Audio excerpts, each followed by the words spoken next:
نہیں ہے ضرورت شعر پڑھنے کی. بات کو سمجھو کیا کہہ رہا ہوں.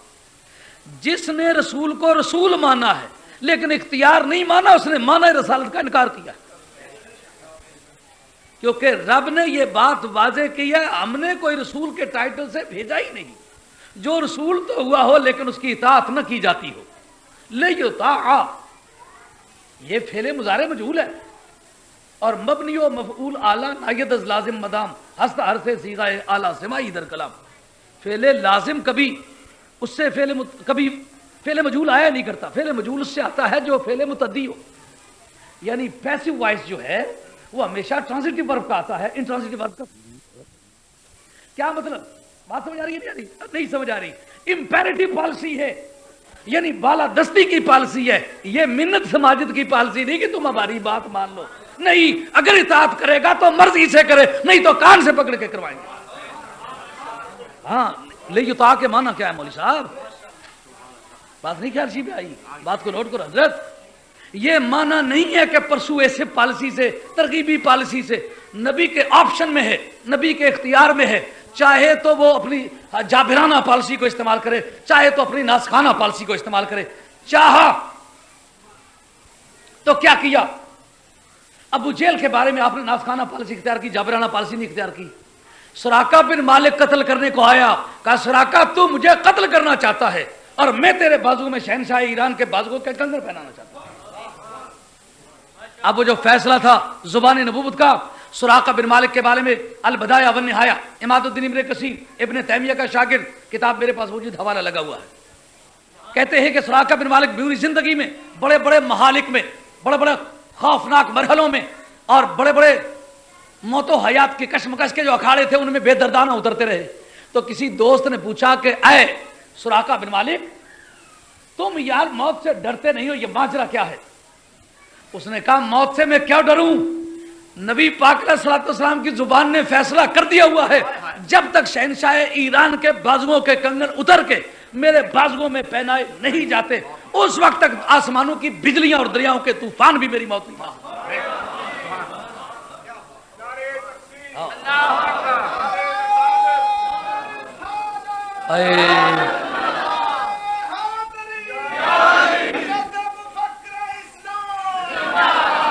طاقت تو نہیں لیکن شعر پڑھنے کو دل چاہتا ہے. جو بات منہ سے تمہارے نکلی وہ بات ہو کے رہی, جو بات منہ سے تمہارے نکلی وہ بات ہو کے رہی, جو دن کو کہہ دیا شب تو رات ہو کے رہی, جو دن کو کہہ دیا شب تو رات ہو کے رہی. سراقہ بن مالک کبھی تو قاتل بن کے آیا تھا, تو نبی پاک علیہ السلام نے بالادستی کی پالیسی استعمال فرما لی. تو مجھے قتل کرنا چاہتا ہے, ارے قاتلوں کو بڑے انعام کی یادگاریں یہ میری ہی یادگاریں ہوں گی. اور سراقہ بن مالک میدانوں میں اترتے, اکھاڑوں میں اترتے, این تلواروں کی چکا چاک میں دشمن کے گلے جا پڑتے. ایسا خیال ہے کہ خیال کا عقیدہ محکمہ ہے کہ مجھے کوئی مار سکتا ہی نہیں. وہ ایران جو فتح نہیں ہوا, ایران جب تک فتح نہیں ہوتا, جب تک کہ کسرا کے بازوؤں کے کنگن اتر کے میرے بازوؤں میں نہیں آتے, اس وقت تک دنیا کی کوئی طاقت مجھے مار سکتی نہیں. کیوں؟